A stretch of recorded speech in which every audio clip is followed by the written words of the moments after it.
Okay विद्यार्थी मित्रों, तो आगे बढ़ीए। सार्थक अंकना गाणितीय प्रक्रिया माटेना नियमो। गाणितीय प्रक्रिया આપણે ચાર હોય છે: સરવાળો, બાદબાકી, ગુણાકાર, ભાગાકાર.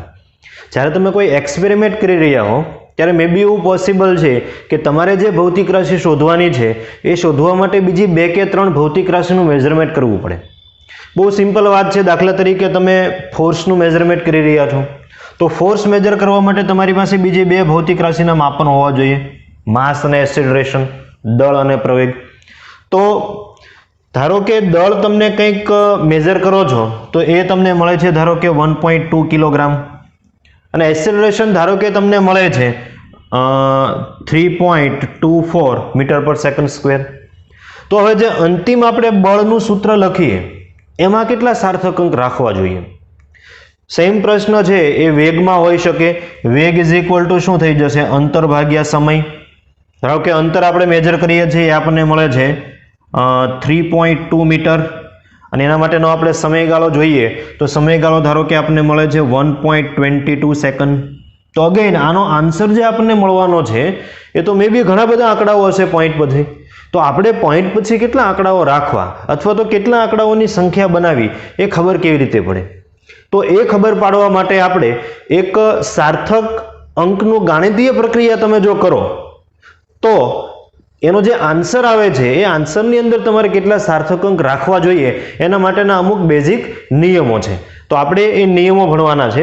શરૂઆત કરવાના છે ગુણાકાર અને ભાગાકાર. એટલે કે બે સાર્થક સંખ્યાનો તમે જ્યારે ગુણાકાર અથવા તો ભાગાકાર કરતા હો ત્યારે તમને જે અંતિમ પરિણામ મળે છે આ પરિણામની અંદર કેટલા સાર્થક અંક હોવા જોઈએ એના માટેનો નિયમ છે ગુણાકાર ભાગાકાર. સેમ પૂરો થાય એટલે પછી આપણે સરવાળા બાદબાકી માટે જોઈશું. ગુણાકાર ભાગાકારનો નિયમ એક સરખો છે અને સરવાળા બાદબાકીનો નિયમ એક સરખો છે. તો પહેલા ગુણાકાર ભાગાકારના નિયમની આપણે વાત કરી લઈએ. નિયમ આપણી ટેક્સ્ટબુકની અંદર આપેલો જ છે. હું તમને નિયમ સમજાવું શું છે. જ્યારે પણ બે સાર્થક સંખ્યાનો ગુણાકાર અથવા તો ભાગાકાર થતો હોય ત્યારે તમને જે અંતિમ પરિણામ મળે છે એ અંતિમ પરિણામની અંદર કેટલા સાર્થક અંક રાખવાના? તો એ પરિણામની અંદર જેનો ગુણાકાર કે ભાગાકાર થતો હોય એમાં જે લઘુત્તમ સંખ્યાના સાર્થક અંક વાળી સંખ્યા હોય એ સાર્થક અંક છે એ તમારા અંતિમ રિઝલ્ટમાં હોવા જોઈએ. ફરી રિપીટ કરું, ઉદાહરણથી પણ હું તમને એકવાર સમજાવીશ. જે બે સંખ્યા, બે કે ત્રણ કે ચાર જેટલી પણ સંખ્યા હોય એમનો ગુણાકાર અથવા તો ભાગાકાર થતો હોય ત્યારે અંતિમ પરિણામમાં જેમનો ગુણાકાર અથવા તો ભાગાકાર થાય છે એમાં જે લઘુત્તમ સાર્થક સંખ્યા હોય, સાર્થક અંક હોય એટલા સાર્થક અંક તમારા અંતિમ રિઝલ્ટની અંદર આવવા જોઈએ. તો નિયમને આપણે એક ઉદાહરણથી સમજીએ. ધારો કે આપણી પાસે એક પ્લેટ છે, એક લંબચોરસ પ્લેટ.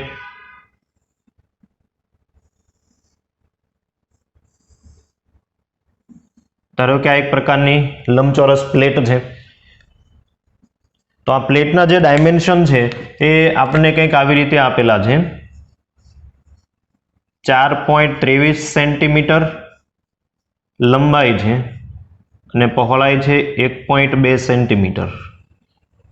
ધારો કે આવી રીતે આપણે એક પ્લેટ આપી કે જેમાં લંબાઈ અને પહોળાઈ તમને આપેલી છે. હવે તમને એવું કહેવામાં આવે છે કે પ્લેટનું ક્ષેત્રફળ શોધો. તો પ્લેટનું ક્ષેત્રફળનું આપણી પાસે બેઝિક સૂત્ર છે. ક્ષેત્રફળ ઇઝ ઇક્વલ ટુ શું થઈ જશે? લંબાઈ ગુણ્યા પહોળાઈ. તો ઇઝ ઇક્વલ ટુ મેં તમને હમણાં વાત કરી હતી એ પ્રમાણે તમારે ઇક્વેશનનો જ્યારે યુઝ કરશો ત્યારે ગુણાકાર અને ભાગાકારની કોઈક ને કોઈક રીતે જરૂર પડવાની છે. તો અહીંયા ઇક્વેશન છે ક્ષેત્રફળનું. તો લંબાઈ ગુણ્યા પહોળાઈ કરીએ તો લંબાઈ છે તમારી પાસે 4.23 અને ગુણ્યા પહોળાઈ તમારી પાસે છે 1.2. તો આનો જો આપણે ગુણાકાર કરીએ તો એ અંતિમ રિઝલ્ટ આપણને કંઈક આટલું મળી જશે: 5.136 centimetre square. Centimetre into centimetre. હવે આપણે નિયમ લગાવવાનો છે. તમને જે અંતિમ રિઝલ્ટ મળે છે આ રિઝલ્ટમાં કેટલા સાર્થક અંક રાખવાના? અત્યારે કેટલા છે? તો કે 4 છે. તો નિયમ આપણને શું શીખવે છે? નિયમ આપણને એવું શીખવે છે કે જેમનો ગુણાકાર થાય છે, કઈ બે સંખ્યાનો ગુણાકાર? 4.23 અને 1.2. તો 4.23 ની અંદર કેટલા સાર્થક અંક આપણે કહી શકીએ? તો કે 4, 2 અને 3 બધા શૂન્યતર જ છે. તો આ સંખ્યાની અંદર 3 સાર્થક અંક છે. અને 1.2 ની અંદર કેટલા છે? તો કે 2 સાર્થક અંક છે. તો લઘુત્તમ સાર્થક અંક છે એ તમારે કન્સિડર કરવાના. લઘુત્તમ કેટલા છે? તો કે 2. તો અંતિમ તમારા રિઝલ્ટની અંદર કેટલા સાર્થક અંક આવવા જોઈએ? તો કે 2 સાર્થક અંક આવવા જોઈએ. અત્યારે કેટલા સાર્થક અંક છે? તો કે 4. તો વધારે સાર્થક અંક હોય તો એમાંથી ઓછા સાર્થક અંક તમારે કરવા હોય તો અમુક આંકડાઓને તમારે પાછળથી રિમૂવ કરવા પડે, અહીંયાથી છેડેથી. હવે રિમૂવ કરવાના પણ નિયમો છે. અત્યાર સુધી જે તમે રિમૂવ કરતા હતા કે 5 કરતા એક મોટી સંખ્યા હોય, 6 આપણે રિમૂવ કરીએ તો અહીંયા 3 માં 1 એડ કરી દેવાનો 4. પણ એને કર્યું કહેવાય રાઉન્ડ ઓફ. અને રાઉન્ડ ઓફ કરવાના પણ નિયમો ફિઝિક્સની અંદર અવેલેબલ છે. તો મોટી સંખ્યામાંથી તમારે નાની સંખ્યા કરવી હોય, અમુક આંકડાઓને તમારે છેડેથી કાઢવા હોય, તો એને પ્રક્રિયાને કહેવાય રાઉન્ડ ઓફ. અને રાઉન્ડ ઓફ કરવાના પહેલા આપણે નિયમો ભણી લઈએ અને પછી આને 4 સાર્થક અંકમાંથી 2 સાર્થક અંકમાં કન્વર્ટ કરી દઈએ. તો આપણે એ ભણીએ કે નિયમો કયા કયા છે તે. તો હું તમને નિયમો ભણાવું, પછી આ આન્સર પર આપણે આગળ વધીએ. અત્યાર સુધી તમારા મગજમાં જે પણ કંઈ હોય તો એમાં આપણે થોડો ઘણો ચેન્જ કરવાના છીએ આજે. રાઉન્ડ ઓફ કરવું એટલે શું? તો મેં તમને અહીંયા કીધું તે વધારે સાર્થક અંક વાળી કોઈ સંખ્યા છે, એમાં તમારે અમુક આંકડાઓને કાઢી નાખવા છે, તો એની આગળના આંકડામાં કોઈ ફેરફાર થાય કે નહીં, કેટલો ફેરફાર કરવો જોઈએ, એ કરવાની જે પ્રોસેસ છે એને શું કહેવાય? તો કે રાઉન્ડ ઓફ. રાઉન્ડ ઓફના 3 નિયમો છે, આપણે જોઈએ. જે બિનસાર્થક અંક કાઢી નાખવાનો હોય, જો જે કાઢી નાખવાનો છે આપણા માટે સાર્થક નથી, આપણે કંઈ પ્રોવાઈડ નથી કરવાનું, એટલે આપણે એને શું નામ આપી દીધું? બિનસાર્થક અંક. દાખલા તરીકે અહીંયા પોઈન્ટ પછી એક્યુરેસી કેટલા પોઈન્ટ સુધી, કેટલા અંક સુધી છે? 1 અંક સુધી જ છે, કેમ કે પોઈન્ટ પછી એક આંકડો જ છે. તો આપણા અંતિમ રિઝલ્ટમાં પોઈન્ટ પછી એક આંકડો હોય તો 3 અને 6 એને આપણે સાર્થક કહી શકીએ નહીં. તો અહીંયા આગળ બિનસાર્થક કેટલા થઈ જશે? 3 અને 6. જો આપણે 2 અંક સુધી રાઉન્ડ ઓફ કરવું હોય તો.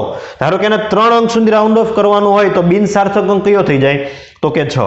ઇન શોર્ટ, જે અંક કાઢી નાખવાનો છે એ આપણા માટે કેવો અંક થઈ જશે? તો કે બિનસાર્થક અંક. આ અંક જો 5 કરતા મોટો હોય, આ તમારે ધ્યાન રાખવાનું છે. આપણે 5 ને બેઝિક તરીકે લઈએ છીએ. જો 5 કરતા મોટો હોય તો તેના આગળના અંકમાં 1 ઉમેરવો. કેવી રીતે 1 ઉમેરવાનો છે હું તમને ઉદાહરણ આપું. દાખલા તરીકે મારી પાસે એક સંખ્યા છે 1.237. ધારો કે આવી એક સંખ્યા છે મારી પાસે. હવે આ સંખ્યામાં અત્યારે 4 સાર્થક અંક છે, આમાંથી મારે 3 સાર્થક અંક કરવા છે. તો 4 માંથી જો તમારે 3 સાર્થક અંક કરવા હોય તો તમારે કોને કાઢવો પડે? તો આપણે કાઢવો પડશે આ 7 ને. એની ઇફેક્ટ કોના પર થશે? તો કે 7 થી જે આગળનો અંક છે એના પર. 7 છે એ 5 કરતા કેવી સંખ્યા છે? તો કે મોટી સંખ્યા છે. તો તમે જો આને કાઢી નાખવાના હોય અહીંયાથી, તો 5 કરતા મોટી સંખ્યા હોય તો એની આગળમાં 1 તમારે એડ કરવાનો. એટલે આનો આન્સર શું થઈ જશે? તો કે આનો આન્સર થઈ જશે 1.24. મેં 3 માં 1 એડ કરી દીધો. અહીંયા તમારે શું કરવાનું છે? +1. હજુ એક ઉદાહરણ તમને આપું. ધારો કે તમારી પાસે સંખ્યા છે કંઈક આવી રીતે 25.358. ધારો કે આવી એક સંખ્યા છે. તો અત્યારે 5 સાર્થક અંક છે. ધારો કે હું તમને એમ કહું કે ભાઈ આને 4 સાર્થક અંક સુધી રાઉન્ડ ઓફ કરો, તો નીકળે હંમેશા ક્યાંથી આંકડો? તો કે છેવાડેથી નીકળવાનો છે, છેલ્લેથી. તો અહીંયા કોણ નીકળવાના છે? તો કે 8 ને આપણે અહીંયાથી કાઢવા પડે. 8 છે 5 કરતા મોટી સંખ્યા છે, તો એની આગળની સંખ્યામાં તમારે 1 ઉમેરવાનો છે. એટલે અહીંયા આગળ તમે 1 ઉમેરો તો આ 35 માંથી કેટલા થઈ જશે? 36. એટલે જે આંકડો કાઢી નાખવાનો છે આપણા માટે કયો સાર્થક અંક થઈ જશે? બિનસાર્થક અંક. સેકન્ડ વાત કરીએ. જો એ કાઢવાનો આંકડો છે બિનસાર્થક અંક 5 કરતા નાનો હોય તો આગળના અંકમાં કોઈ પ્રકારનો ફેરફાર કરવાનો નથી. ફરી આપણે ઉદાહરણ સમજીએ. દાખલા તરીકે 1.234. ધારો કે આવી કોઈ આપણી પાસે એક આંકડો છે 1.234. 4 સાર્થક અંકમાંથી મારે 3 સાર્થક અંક કરવા છે, તો અહીંયાથી 4 ને આપણે રિમૂવ કરવા પડે. ઓકે, 4 જે સંખ્યા છે 5 કરતા નાની સંખ્યા છે, તો એ રિમૂવ થાય ત્યારે એની આગળના આંકડા પર કોઈ પ્રકારની અસર થશે નહીં. નિયમ છે. તો આને આપણે કેટલા લખી શકીએ? 1.23. ઇન શોર્ટ, કાઢવાનો જે અંક છે એ જો 5 કરતા નાનો હોય તો એની આગળનો જે આંકડો છે એમાં કોઈ પ્રકારનો ફેરફાર કરવાનો નથી. એના પછી લાસ્ટ, જો કાઢી નાખવાનો અંક એક્ઝેક્ટ 5 હોય, ઉપરમાં 5 કરતા મોટો તો 1 ઉમેરવાનો, નીચેમાં 5 કરતા નાનો તો કંઈ કરવાનું નહીં, પણ એક્ઝેક્ટ 5 હોય તો એ સમયે આપણી પાસે બે રસ્તાઓ છે. કયા કયા બે રસ્તાઓ એ જોઈએ.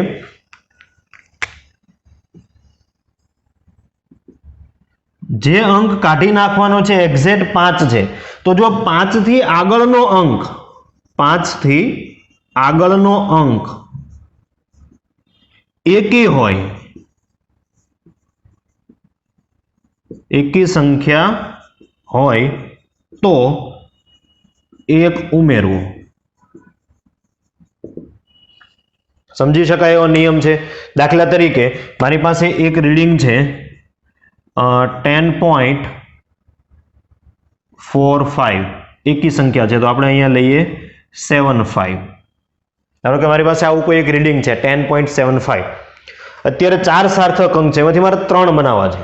3 બનાવવા હોય તો કોને કાઢવો પડશે આપણે? તો કે અંતમાં જે હોય તે. એટલે અહીંયાથી 5 ને આપણે રિમૂવ કરવો પડે. ઓકે, 5 ને રિમૂવ કરીએ તો એની ઇફેક્ટ આગળ પણ શું થાય? તો કે જ્યારે એક્ઝેક્ટ 5 રિમૂવ કરવાના હોય ત્યારે આગળની સંખ્યા જોવાની છે. આગળની સંખ્યા જો એકી હોય તો આમાં 1 આપણે એડ કરવાનો છે. તો 7 છે એકી સંખ્યા છે, એકી સંખ્યા છે એટલે આપણે એને રાઉન્ડ ઓફ કરીને કેટલા કરી શકીએ? તો કે 10.8. હજુ એક એક્ઝામ્પલ આપો. ધારો કે 2.235 આવી સંખ્યા કોઈ છે, તો અત્યારે પણ 4 સાર્થક અંક છે, એમાંથી અમારે કેટલા બનાવવા છે? તો કે 3 બનાવવા છે. તો કોને કાઢવો પડશે? તો કે અહીંયાથી 5 ને કાઢવું પડશે. 5 અહીંયાથી રિમૂવ કરવા પડે. તો 5 થી આગળનો આંકડો તમે જુઓ કેટલા છે? 3. એકી સંખ્યા છે તો એક એડ કરી દો એટલે 5 નીકળી જશે અને એની ઇફેક્ટ છે આ 3 માંથી શું થઈ જશે? તો કે 4, તો 2.24 થઈ જશે. પરંતુ જો બેકી સંખ્યા હોય તો આ સંખ્યા કઈ છે? તો કે એકી સંખ્યા છે. હવે જો બેકી સંખ્યા હોય તો, એટલે હું શોર્ટમાં અહીંયા લખું છું, બેકી સંખ્યા હોય તો કોઈ ફેરફાર ન કરવો. એટલે જેવી સંખ્યા છે એની જ રહેવા દેવાની છે. એનું પણ ઉદાહરણ હું તમને આપું. દાખલા તરીકે આપણી પાસે એક રીડિંગ છે 6.245. 4 જ સાર્થક અંક હોય એવું જરૂરી નથી. 3 હોઈ શકે, 7 હોઈ શકે, સાર્થક અંક તો ગમે તેટલા હોઈ શકે, પણ પ્રેક્ટિકલી પોસિબલ તો કે 3 સુધી આપણે જઈએ. કેમ કે પછી પોઈન્ટ પછીના જે આંકડાઓ હોય ને એ જેના વડે એ રીડિંગ મપાયેલું હોય એનું લઘુત્તમ માપ પણ દર્શાવે છે. તો પછી 7 આંકડા સુધી એક્યુરસી વાળા આપણી પાસે ઇન્સ્ટ્રુમેન્ટ હોતા નથી, એટલે 3-4 સુધી તમે પહોંચી શકો. એટલે હું એક પણ લખતો નથી. તો 6.245 આપણે 3 અંક સુધી એને રાઉન્ડ ઓફ કરવા છે. કાઢવાનો અંક કયો છે? તો કે કાઢવાનો અંક છે અહીંયા આગળ 5. એક્ઝેક્ટ 5 હોય ત્યારે કેટલા રસ્તા? 2, એકી અને બેકી. જો બેકી હોય તો કંઈ પણ કરવાનું નથી. એનો મતલબ આનો આન્સર શું આવી જશે? 6.24. ચલો બીજો એક એક્ઝામ્પલ તમને આપી દઉં. 80.285. ધારો કે 4 અંક સુધી તમે રાઉન્ડ ઓફ કરો. મેં તમને 5 અંક વાળી સંખ્યા આપી છે, તો 5 ને આપણે કાઢવા પડે છે છેલ્લેથી. કાઢવાનો અંક એક્ઝેક્ટ 5 હોય ત્યારે આગળની સંખ્યા જુઓ. જો બેકી હોય તો કંઈ કરવાનું નથી. તો આગળની સંખ્યા છે 5 થી આગળની સંખ્યા 8, બેકી સંખ્યા છે, તો આનો આન્સર શું આવી જશે? 80.28. તો આઈ હોપ કે તમને રાઉન્ડ ઓફ કરવાના નિયમો ખબર પડી ગઈ હશે. આ બહુ કેરફુલી તમારે આન્સર આપવાના છે. જ્યારે JEE નીટની અંદર આના એક્ઝામ્પલ આવે છે ત્યારે એકદમ બંધ બેસતા હોય એવા 4 ઓપ્શન હશે. જો નિયમો યાદ નહીં હોય તો આન્સર આપવાનું તમને મન તો થઈ જ જશે, પણ નિયમોના આધીન તમારે આન્સર આપવાનો છે, એટલે કેરફુલી નિયમોને સરખી રીતે ફરી સમજી લેજો, જેથી કરીને આપણે આવા કોઈ પ્રકારના એમસીક્યુ આવે તો માર્ક્સ કપાય નહીં. હવે ફરી એ નિયમો આપણે અહીંયા લાગુ કરીએ તો ગુણાકાર અને ભાગાકારનો નિયમ શું હતો? એ નિયમ કંઈક આવો હતો કે અંતિમ રિઝલ્ટમાં કેટલા સાર્થક અંક આવવા જોઈએ, તો કે જે લઘુત્તમ સંખ્યાના હોય તે લંબાઈમાં છે 3 અને પહોળાઈમાં છે 2, તો અંતિમ રિઝલ્ટમાં 2 સાર્થક અંક આવવા જોઈએ. આપણી પાસે છે કેટલા? તો કે 4. તો કોને કોને રિમૂવ કરવાના છે? તો રિમૂવ કરવાના છે અહીંયા આગળ 3 અને 6. પહેલા કોણ રિમૂવ થાય? તો કે 6 રિમૂવ થાય. તો જ્યારે 6 રિમૂવ થશે, આને તમે રિમૂવ કરો તો એ 5 કરતા મોટી સંખ્યા, એટલે આગળની સંખ્યામાં 1 એડ કરવાનું આવી રીતે. તો જ્યારે 6 રિમૂવ થશે તો આપણો આન્સર શું આવે? તો 6 રિમૂવ કરો ત્યારે તમારો આન્સર આવી જશે 5.1. પછી શું લખવું પડશે? તો કે 4 સેન્ટીમીટર સ્ક્વેર. ડાયરેક્ટ તમે 36 કાઢી નાખો તો ચાલે નહીં, એક એક આંકડાને તમે રિમૂવ કરવાનો છે. હજુ 3 છે, હજુ આપણે કોને કાઢવાના છે? તો કે હજુ આપણે અહીંયાથી 4 ને કાઢવાના છે. ઓકે, 4 ને કાઢો તો બીજો નિયમ લાગુ પડી શકે, 5 કરતા નાની સંખ્યા હોય તો કોઈ ફેરફાર કરવાનો નથી. તો આપણો આન્સર અહીંયા શું આવી જશે? 5.1 સેન્ટીમીટર સ્ક્વેર. આ તમારા ઓપ્શનની અંદર હશે, આ પણ તમારા ઓપ્શનની અંદર છે 5.136 અને 5.1. પણ જ્યારે તમે ક્ષેત્રફળ શોધો છો ત્યારે તમને સ્પષ્ટ કહેવામાં આવ્યું હશે કે સાર્થક સંખ્યાના નિયમોને ધ્યાનમાં રાખીને આ પ્લેટનું ક્ષેત્રફળ શોધો.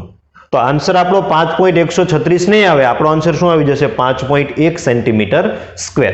ધારો કે આવું બીજું કોઈ એક્ઝામ્પલ હું તમને એક આપું. આ એક એક્ઝામ્પલ આપણે રાખીએ, એક્ઝામ્પલ 1. ધારો કે એક્ઝામ્પલ 2 આપવું હોય તમને એક. માસ અને ડેન્સિટીને લઈને આપણે આપ જોઈએ એક્ઝામ્પલ.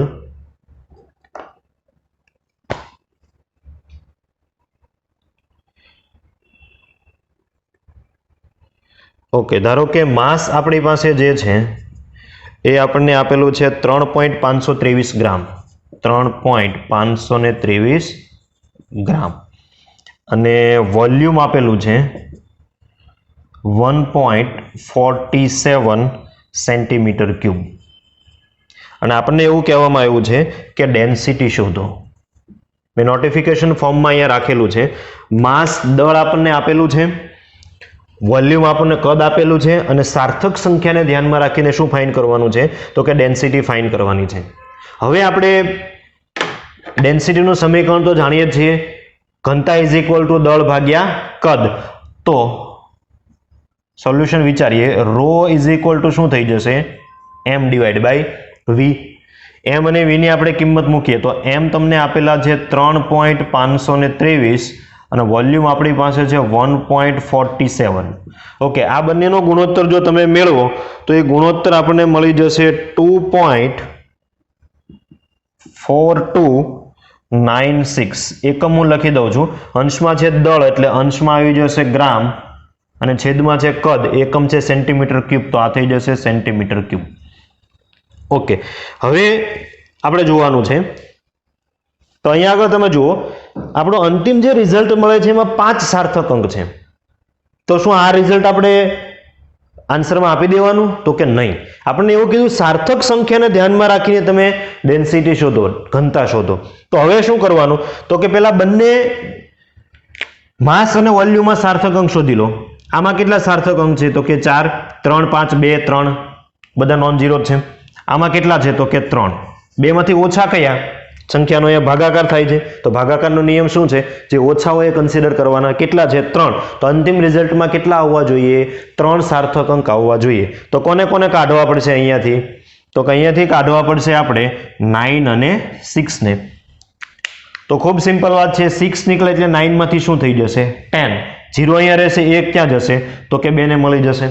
તો જ્યારે 96 ને તમે રિમૂવ કરો તો આપણો આન્સર છે એ સાર્થક સંખ્યાને ધ્યાનમાં રાખીને શું થઈ જશે? 2.43 ગ્રામ પ્રતિ સેન્ટીમીટર ક્યુબ. તો અહીંયા હું બ્રેકેટમાં પણ લખી દઉં, સાર્થક સંખ્યાને ધ્યાનમાં રાખીને, સાર્થક સંખ્યાને ધ્યાનમાં રાખીને. બંનેના જવાબ એવી જ રીતે આપણે લખેલા છે. એટલે ઓપ્શનની અંદર તમારી સામે આ પણ હશે 2.4296 અને આ પણ હશે. સાર્થક સંખ્યાને ધ્યાનમાં રાખીને આપણે કયો આન્સર આપવાનો છે 2.43. તો આ હતી ગુણાકાર અને ભાગાકારની વાત. હવે આપણે સરવાળો અને બાદબાકી જોઈએ. તો એના પહેલા ખૂબ સરખી રીતે કેરફુલી આ બંને બોર્ડ છે એને તમે નોટ ડાઉન કરી લો.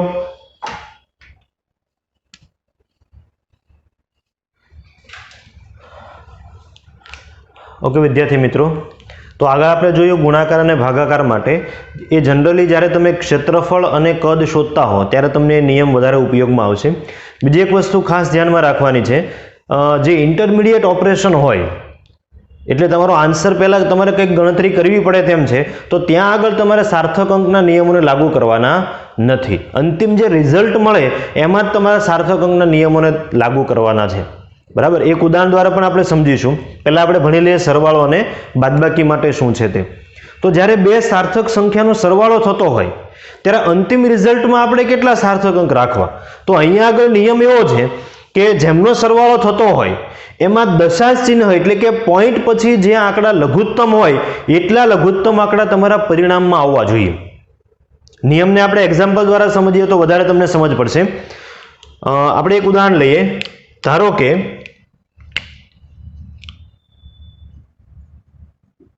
આપણી પાસે એક લેન્થ L1 છે 2.1 સેન્ટીમીટર, પછી એક લેન્થ L2 છે 3.23 સેન્ટીમીટર અને એક લેન્થ L3 છે એ આપણે ધારી લઈએ 1.125 સેન્ટીમીટર છે.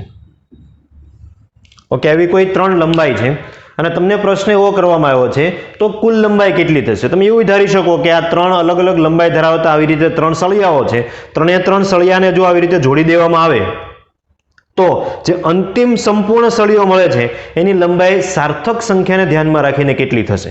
તો આપણે શું કરવું પડશે? પહેલા તો એઝ ઇટ ઇઝ જેવી રીતે તમે સરવાળો બાદબાકી કરતા હોય એવી રીતે સરવાળો બાદબાકી કરી દેવાનો છે. સાર્થક સંખ્યાને પછીથી તમારે ધ્યાનમાં લેવાની છે. તો જો આમનો આપણે સરવાળો કરીએ આ ત્રણનો, તો L ઇઝ ઇક્વલ ટુ શું થઈ જશે? L1 plus L2 plus L3. Okay, તો આન્સર કેટલો આવી જશે? તો જો આપણે અહીંયા સરવાળો કરીએ બધાનો જ તો અહીંયા આવી જશે 5, 3 પ્લસ 2 આ પણ 5, 2 પ્લસ 2 આ થઈ જશે 4 ડોટ 3 પ્લસ 2 5 અને આ થઈ જશે 6. ઇન શોર્ટ આપણો આન્સર આવી જશે 6.455 સેન્ટીમીટર. ઓકે, પહેલા જેવી રીતે તમે સરવાળો બાદબાકી કરતા એવી રીતે સરવાળો બાદબાકી કરી દેવાનો છે અને હવે તમારે નિયમ લાગુ કરવાનો છે કે આને આપણે કેટલા અંક સુધી રાઉન્ડ ઓફ કરવું. તો નિયમ આવો છે, જે સંખ્યામાં દશાચિહ્ન પહેલા નહીં દશાચિહ્ન પછી કેટલા છે એ ગણો. તો પહેલી L1 માં દશાચિહ્ન પછી કેટલા આંકડાઓ છે? તો કે 1. L2 માં દશાચિહ્ન પછી કેટલા આંકડાઓ છે? તો કે 2. L3 માં કેટલા છે? તો કે 3. તો હવે તમારે દશાચિહ્ન પછી અંતિમ રિઝલ્ટમાં કેટલા મૂકવાના? તો કે જે લોઅર હોય તે. અહીંયા લોઅરમાં લોઅર કેટલા છે? તો કે 1. તો દશાચિહ્ન પછી એક આંકડો તમારા અંતિમ રિઝલ્ટમાં હોવો જોઈએ. અહીંયા સંપૂર્ણ સાર્થક અંક ક્યારે ધ્યાનમાં લેવાના નથી. સંપૂર્ણ ક્યાં ધ્યાનમાં લેવાના? જ્યારે ગુણાકાર અને ભાગાકાર થતો હોય. સરવાળા અને બાદબાકીમાં દશાચિહ્ન પછીના જે સૌથી ઓછા અંક હોય એને તમારે ધ્યાનમાં લેવાના છે. દશાંશ સ્થાન જેને તમે કહી શકો. તો પોઈન્ટ પછી એક આંકડો હોવો જોઈએ. અહીંયા કેટલા છે? તો કે 3 આંકડાઓ છે. તો હવે આપણે એને રાઉન્ડ ઓફ કરવા પડે. તો પહેલા કોણ નીકળશે? પહેલા નીકળશે 5. એક્ઝેક્ટ 5 નીકળે ત્યારે આપણી પાસે કેટલા રસ્તા? 2. આગળનો અંક ચેક કરો. એકી તો એક ઉમેરો, બેકી તો કંઈ કરવાનું નથી. 5 ની આગળનો અંક તમે જુઓ. 5 ની આગળનો અંક છે એકી સંખ્યા, તો એમાં તમારે એક એડ કરવાનો છે. એટલે આને તમે આ 5 માંથી કેટલા થઈ જશે? તો કે 6 થઈ જશે. ફરી એ 6 ને તમે રિમૂવ કરો તો 5 કરતા મોટી સંખ્યા હોય તો આગળના અંકમાં એક એડ કરવાનો. તો 5 રિમૂવ થશે એટલે 5 માંથી 6 થઈ જશે અને 6 રિમૂવ થશે એટલે 4 માંથી કેટલા થઈ જશે? 5. તો આપણો ફાઇનલ આન્સર શું આવી જશે? 6.5 સેન્ટીમીટર. તો પોઈન્ટ પછી કેટલા આંકડા હોવા જોઈએ? તો કે જે પોઈન્ટ પછી સૌથી ઓછી સંખ્યાના આંકડાઓ હોય એ તમારે ફાઇનલ પરિણામી રિઝલ્ટમાં આવવા જોઈએ. આગળ આપણે વધીએ તો હજુ એક નવો એક્ઝામ્પલ હું તમને આપું. ધારો કે મારી પાસે 3 અવરોધ છે.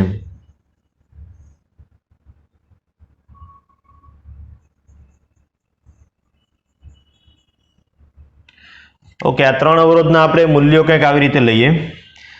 પહેલા અવરોધનું મૂલ્ય આપણે ધારીએ 3.24 ઓહમ. પછી બીજા અવરોધનું મૂલ્ય આપણે જોઈએ 1.125 ઓહમ. અને ત્રીજાનું મૂલ્ય આપણે ધારી લઈએ 0.0012 ઓહમ. ઓકે, 3 અવરોધ તમારી સામે છે. હવે તમને એવું પ્રશ્ન કરવામાં આવે છે કે આનો પરિણામી અવરોધ કેટલો થાય. તો આપણે જાણીએ છીએ કે શ્રેણી જોડાણ હોય જ્યારે અવરોધનું, ત્યારે પરિણામી અવરોધનો હંમેશા શું કરવાનો, તો કે સરવાળો કરવાનો. એટલે આપણે આમ લખી શકીએ R = R1 + R2 + R3. R કોણ કોણ છે, તો કે પહેલો આ R1, આ થઈ જશે R2 અને આ થઈ જશે R3. તો બધાનો આપણે સરવાળો કરીએ. પહેલા સિમ્પલ જેવી રીતે સરવાળો કરીએ છીએ એવી જ રીતે પહેલા સરવાળો કરવાનો છે, નિયમ પછીથી લગાવવાનો છે.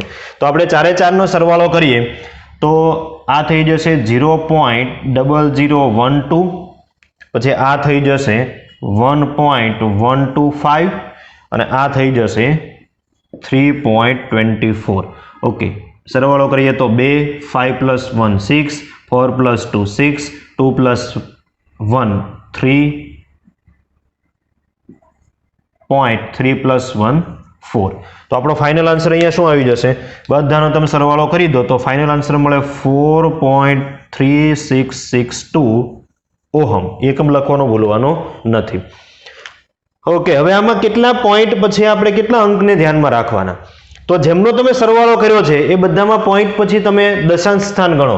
તો પહેલામાં કેટલા છે, તો કે આની અંદર છે 2, આમાં કેટલા છે, તો કે આમાં છે 3, આમાં કેટલા છે, તો કે આમાં છે 4. લઘુત્તમ શામાં છે, લઘુત્તમ છે પહેલા અવરોધમાં, કેટલા છે 2. તો તમારા અંતિમ રિઝલ્ટમાં દશાંશ ચિહ્ન પછી કેટલા સ્થાન હોવા જોઈએ, 2 સ્થાન હોવા જોઈએ.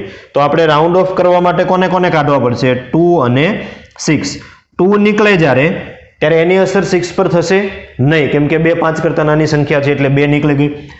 6 નીકળે તો 6 એ 5 કરતા મોટી સંખ્યા છે, તો આગળનો જે અંક હોય એમાં +1 તમારે કરવું પડે. તો આપણો ફાઇનલ આન્સર શું આવી જશે, 4 પોઈન્ટ, 2 પોઈન્ટ પછી આંકડાઓ રાખવાના છે 37 ઓહમ.